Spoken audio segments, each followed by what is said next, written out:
It was one of those gray afternoons in Portland when the sky feels like it's pressing down on you. I was standing in my office watching the rain roll down the glass when my eyes fell on my little girl. Naomi was curled up in my leather chair, tracing patterns on her tablet that didn't mean anything. 6 months.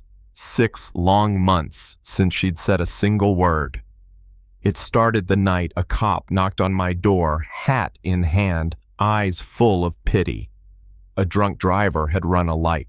My wife, Lena, never made it home. In that one sentence, our perfect world shattered. Naomi shut down completely. She could speak, but she wouldn't. I threw money at specialist therapists, you name it. All I got back were polite, defeated looks. My empire could solve almost any problem except this.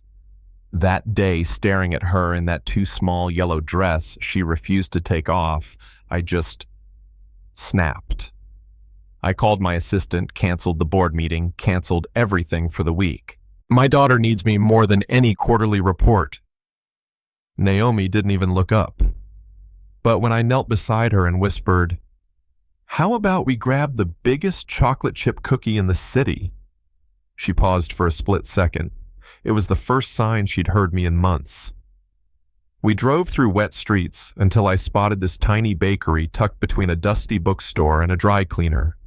A faded teal awning, soft yellow lights spilling onto the sidewalk. It looked safe. Inside, the air was warm with cinnamon and sugar sunflowers in mason jars on each table.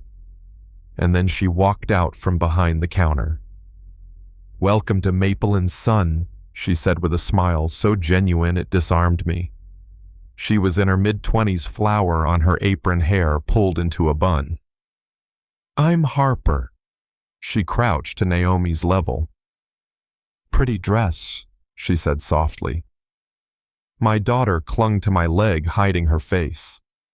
I muttered, "She's shy because it was easier than telling a stranger the truth." Harper just nodded like she understood something I wasn't saying. "Why don't you two grab a seat by the window? I'll bring menus and maybe something to keep her busy." She came back with menus and a coloring book. Naomi didn't react, but I noticed Harper watching people's mouths more than their eyes. And when a customer called her name from across the room, she didn't respond until they waved. When I finally asked, she didn't flinch. "Yeah," she said, setting down a hot chocolate and coffee. "I'm deaf. Lost my hearing at 5 from meningitis." She said it without a shred of self-pity. Then she did something that changed everything. She knelt beside Naomi, placed an enormous cookie in front of her, and as she spoke, her hands moved in these graceful, fluid gestures. Sign language. My daughter froze, eyes wide, watching those hands like they were telling secrets. And then, God, I'll never forget it. Naomi lifted her own small hands and clumsily mimicked a sign. "That means hello." Harper smiled, still signing. "And this is thank you." Naomi copied again, furrowed brow, all focus. When Harper clapped and called her a natural, my little girl smiled. First smile in half a year. We came back the next day. And the next. Naomi soaked up signs like a sponge. "Please, more happy cookie," and by day 3, she whispered "Dad" like her voice was something fragile she wasn't sure she could still use. I almost lost it right there. 2 weeks and Naomi was chatting in a mix of ASL and words, and I found myself watching Harper more than the lesson. How she moved like her hands were telling music only she could hear. How she never treated Naomi like she was broken, just someone worth listening to. Naomi noticed. "Do you like her?" she asked one afternoon in that blunt way only kids can. Before I could answer, Harper came back with fresh cookies, and my daughter, bless her heart, asked her if she liked me. Harper just smiled, signed, "Your dad's a good man," but the look in her eyes told me more. When Harper invited us to the Saturday farmers market, I said yes before she'd finished the sentence. She moved through that crowd like she owned it, vendors waving some signing greetings. She introduced us to a deaf produce seller, Mrs. Chan, who told Naomi she had beautiful eyes. Naomi signed thank you, and Mrs. Chan beamed like she'd just been handed gold. We spent the morning tasting honey, smelling cinnamon, learning the sign for apple. And somewhere between the spice stall and the cheese vendor, I realized I hadn't thought about Lena's death in hours. Harper made space for joy without erasing the grief. A week later, with Naomi asleep at our usual table, Harper asked about Lena. I told her she was sunlight kind, stubborn, the kind of woman who'd get lost 2 blocks from home because she stopped to help someone. It didn't hurt as much to say her name anymore. And then I told Harper what I hadn't admitted to myself, that being around her didn't feel like work. It felt like coming alive again. That night we walked around the lake. Under the street lamp, she told me why her last boyfriend left, because she couldn't have children. A genetic condition tied to her hearing loss. My chest tightened, not because I cared, but because some guy had made her feel less for it. I told her it didn't matter.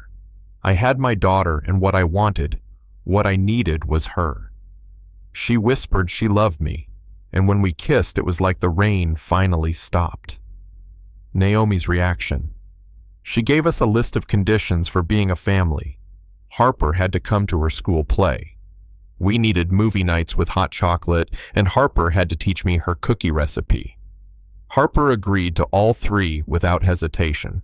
Meeting Harper's family was like stepping into a warm, loud wave. 3 protective brothers, a mother who signed fluently and pulled me aside to say, "Thank you for seeing her as precious."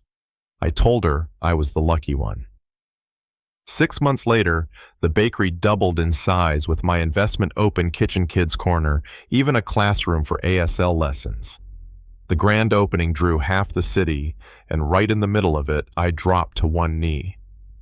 "You gave my daughter her voice back, and you gave me my heart back," I told her, signing the words I'd been practicing. She said yes, through tears, and Naomi shouted, "I'm ready to be a flower girl." We married the next spring in a garden full of daffodils.